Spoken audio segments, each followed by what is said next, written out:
Kidney और gall bladder stone के खात्मे का जरिया, फिर से पथरी न होने का मुकम्मल इलाज। आज ही तशरीफ लाएं R&S यूनानी pharmacy, first floor, syndicate bank, Bahadurpura x road, Hyderabad. अस्सलाम वालेकुम नाज़रीन, आइए नज़र डालते हैं देश की राजधानी नई दिल्ली और उत्तर प्रदेश से कुछ खास खबरों पर।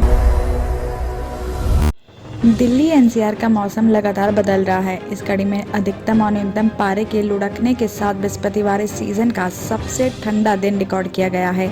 मौसम विभाग का ये भी अनुमान है कि हफ्ते के लास्ट तक पारा और भी ज्यादा लुढ़क सकता है। इससे सुबह और शाम के साथ दोपहर में ठंड का एहसास बढ़ने लगेगा।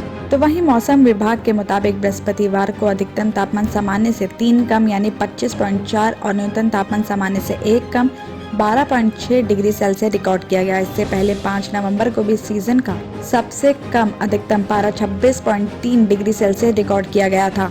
बीते 24 घंटे में हवा में नमी का लेवल 57 से 95% रहा। इस वजह से सुबह के टाइम दिल्ली एनसीआर के कुछ भागों में हल्का कोहरा भी रिकॉर्ड किया गया है। मौसम विभाग का ये भी कहना है कि उत्तरी हिमालय से आने वाली ठंडी हवाएं दिल्ली की सर्दी को बढ़ाने में मदद करेगी और अगले 24 घंटे में अधिकतम पारा 26 और न्यूनतम पारा 12 डिग्री सेल्सियस तक पहुंचने का अनुमान लगाया जा रहा है। और साथ ही अगले 7 दिनों तक दिल्ली एनसीआर की सड़कों पर मध्यम स्तर तक का कोहरा छाए रहने के आसार हैं।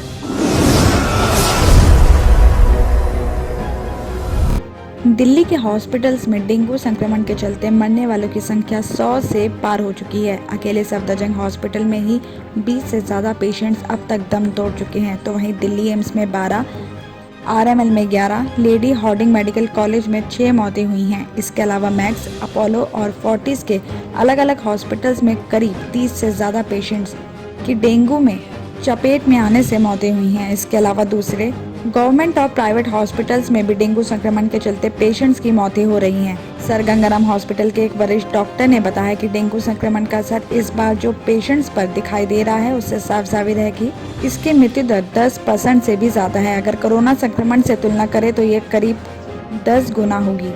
दिल्ली नगर निगम के अनुसार राजधानी में पिछले हफ्ते तक 9 लोगों की मौत डेंगू से हो चुकी है और अब तक दिल्ली में डेंगू के 2708 मामले सामने आ चुके हैं। पिछले एक हफ्ते में ही 1171 लोग डेंगू संक्रमित पाए गए हैं। नगर निगम के अधिकारियों का ये भी कहना है कि इनमें दिल्ली के बाहरी राज्यों से आने वाले लोग शामिल हो सकते हैं, क्योंकि राजधानी के हॉस्पिटल्स में बाहरी राज्यों से आए पेशेंट्स की संख्या भी काफी संख्या में है। इस मामले में डॉक्टर्स का कहना है कि डेंगू का वायरस खून में मिलते ही इतनी तेजी से शरीर के अलग अलग अंगों को चपेट में ले रहा है कि पेशेंट 3 से 4 दिन में ही गंभीर हालत में जा पहुंच रहा है। और कई मामले ऐसे भी देखने को मिल रहे हैं कि जिसमें वायरस सबसे पहले लीवर और किडनी को नुकसान पहुंचा रहा है। गंगाराम हॉस्पिटल के डॉक्टर अतुल गोगिया ने भी इसकी पुष्टि करते हुए अपने हॉस्पिटल में भी मल्टी ऑर्गन फेलियर के कई मामले दर्ज होने की जानकारी दी है। खबर आ रही है कि क्राइम ब्रांच का अधिकारी बताकर पहले फेसबुक पर दोस्ती की, फिर शादी का झांसा देकर महिला से दुष्कर्म करने का मामला सामने आया है। कोर्ट के आदेश पर पुलिस ने आरोपी के खिलाफ दुष्कर्म और SC एक्ट में मामला दर्ज किया है।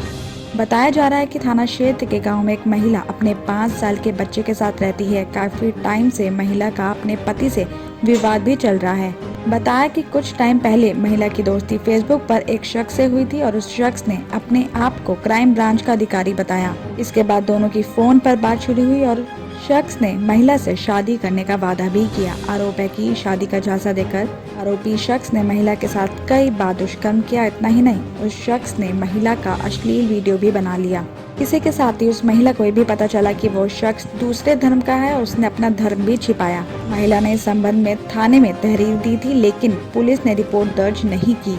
इसके बाद महिला ने कोर्ट का दरवाजा खटखटाया। इस मामले में थाना प्रभारी मुनेंद्र सिंह ने बताया कि आस मोहम्मद उर्फ अभी, जो अलीगढ़ का रहने वाला आरोपी बताया जा रहा है, उसके खिलाफ दुष्कर्म और SC एक्ट में रिपोर्ट दर्ज कर ली गई है। गाजियाबाद के लोनी बॉर्डर थाना पुलिस ने गुरुवार को बेटा हाजीपुर के एक गोदाम में पशु कटान कर रहे 7 तस्करों को मुठभेड़ के बाद गिरफ्तार कर लिया है। बताया जा रहा है कि 3 दिन पहले सलीम पहलवान के बेटे आदिल ने पुलिस को खबर दी थी कि उन्होंने आमिर नाम के एक शख्स को कबाड़े के काम के लिए गोदाम किराए पर दिया था, लेकिन आमिर और उसके साथी कबाड़े की आड़ में पशु कटान कर रहे थे। गुरुवार सुबह 5:45 बजे गोदाम में पशु कटान की खबर पर पुलिस आदिल को साथ लेकर पहुंची तो वहां पशु कटान चल रहा था। पुलिस को देख कटान कर रहे आरोपियों ने गोली चला दी और उनकी तरफ से 7 राउंड फायरिंग भी हुई, जिसमें से एक गोली गाड़ी में लगी जबकि बाकी पुलिसकर्मी बाल बाल बच गए। तो वहीं पुलिस की तरफ से भी 16 राउंड गोली चली, जिनमें से 7 गोली आरोपियों के पैर में लगी है। बताया गया कि पुलिसकर्मियों ने भी मोर्चा संभालते हुए जवाबी फायरिंग शुरू कर दी और गोदाम के अलग अलग जगहों में छिपे 5 आरोपियों के दाएं और 2 आरोपियों के पैर में घुटने के नीचे गोली लगी। घायल होने के बाद आरोपियों ने फायरिंग बंद करके हथियार डाल दिए, जिसके बाद उन्हें गिरफ्तार कर लिया गया। एसएचओ ने बताया कि आरोपी 2 बाइक से कॉलोनियों में घूमते थे और पशुओं को देखकर अपने साथियों को खबर देते थे, जिसके बाद दूसरे साथी पशुओं को टेम्पो में लाद कर गोदाम ले जाते थे और वहां उनका कटान करके मांस बेचते थे। गोदाम से 2 बाइक, छोटा हाथी, 7 तमंचे, कारतूस और दूसरा सामान भी बरामद किया गया है। किडनी के अमराज से परेशान मायूस लोगों के लिए खुशखबरी। R&S यूनानी फार्मेसी किडनी और गॉल ब्लैडर स्टोन के खात्मे का जरिया।